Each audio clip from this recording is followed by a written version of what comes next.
بعض دفعہ ایک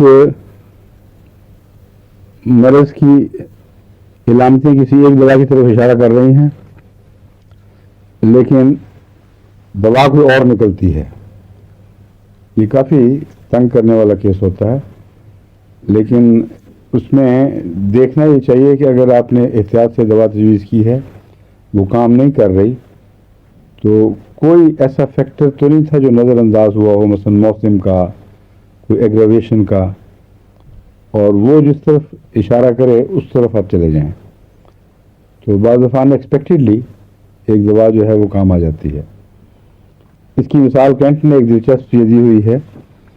کہتا ہے کہ ایک دفعہ میرے پاس ایک ایسا مریض آیا جو لیٹ نہیں سکتا تھا درد کی وجہ سے، اور دونوں ہائپوکونڈریا میں اس کے مسلسل درد تھی، وامٹنگ بھی تھی، انفلیمیشن بھی تھی، رومیٹزم جس میں انفلیمیشن کے آثار نمایاں تھے وہ بھی پایا جاتا تھا، اینکلز میں خاص طور پر، ہینڈز اور آرمز اور شولڈر بھی متاثر تھے، اور ایسے اسپاٹس اوپر جلد پر آ رہے تھے جیسے بخار میں جب بریک ڈاؤن ہو بلڈ کا تو اس وقت بعض اسپاٹس ظاہر ہونے شروع ہو جاتے ہیں، اندر بھی کیپلریز پھٹنے لگ جاتی ہیں، بلیڈنگ ہو جاتی ہے بعض اس قسم کی، کالی اور گندی قسم کی انتڑیوں سے بھی. یہ علامت ہے کہ بخار نے آہستہ آہستہ مریض کی اکانومی کو ڈسٹرائے کر دیا ہے، اب دفاع ختم ہو گیا ہے اور بلیڈنگ شروع ہو جاتی ہے. ان جو وہ نشان جو اس کے نتیجے میں جلد پر ظاہر ہوتے ہیں، کینٹ کہتا ہے وہ بھی ظاہر ہو گئے تھے، یعنی حد سے زیادہ گیا گزرا کیس تھا.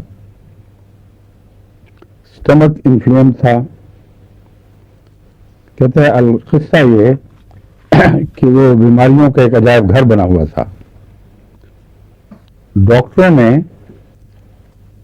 آرسنک کی علامتیں دیکھ کر آرسنک دی، مرکری کی علامتیں دیکھ کر مرکری دی، ہر قسم کی دوائیں دے بیٹھے تھے اور کوئی رسپانس نہیں تھی. اس وقت جب کیس میرے سامنے لایا گیا تو میں نے محسوس کیا کہ اس میں ایک ایسی علامت ہے جو کیڈمیم سلف میں پائی جاتی ہے، حالانکہ اوور ویلمنگ کیڈمیم سلف کی علامتیں نہیں تھیں. تو جب باقی ناکام ہو گئی ہیں تو پھر کیڈمیم سلف کو بھی کوشش ٹرائی کرنا چاہیے.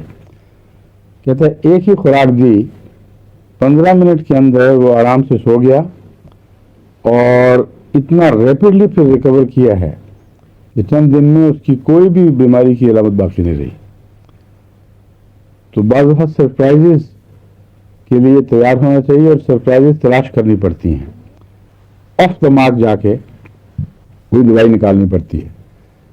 میرے پاس ربا میں جب کیسز آیا کرتے تھے، کوئی ایسے تھے جو بڑے بڑے ہومیوپیتھ سے ہو کے آتے تھے، ڈاکٹر کہیں افضل کے پاس سے، کہیں ڈاکٹر مسعود، کہیں ڈاکٹر حمید کے پاس سے، اور آخر پہ آ کے وہ کہتے تھے یہ ہم سب کچھ کر چکے ہیں. اب وہ دوائیاں نہیں بتاتے تھے کیونکہ اکثر ڈاکٹروں کو دوائیاں بتاتے نہیں، اس لیے ایک اور مشکل کہ کیا کیا دوائیں دی گئی ہیں.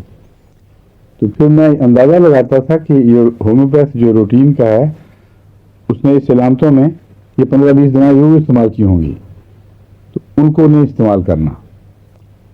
کوئی اور دوا جو بالکل پہلے کسی کے دماغ میں نہ آئی ہو وہ ٹرائی کرنی چاہیے. بعض ایک دو ٹرائز میں ہی وہ کیس کے اوپر بالکل فٹ ہو جاتی تھی دوا. تو جو مریض بار بار دواؤں سے فائدہ بار بار کی مختلف قسم کی بار بار کی دوائیں ناکام ہوئی ہوں، اس کے لیے کوئی نہ کوئی دوا ہومیوپیتھی میں کہیں موجود ہوتی ہے غالباً. یہ تو نہیں کہہ سکتے 100% موجود ہوگی کیونکہ کئی دوائیں ڈسکوری نہیں ہوئی آج تک. وقت کے ساتھ ساتھ آگے چلتے ہیں جو ہمارے علم میں اضافہ ہو رہا ہے، لیکن پھر بھی موجود میٹیریل میڈیکا کافی وسیع ہے اور امید رکھنی چاہیے کہ کوئی نہ کوئی دوا مل جائے گی. تو یہ ایک چیلنج ہوتا ہے جس کے لیے اپنے آپ کو تیار کرنا چاہیے، اور جو اچھی طرح پہلے سے تجربے میں آیا ہوا مریض ہے اس کو روزمرہ کی دوائیں نہ دیں، وہ بالکل بیکار جائیں گی، پہلے لوگ دے چکے ہوتے ہیں.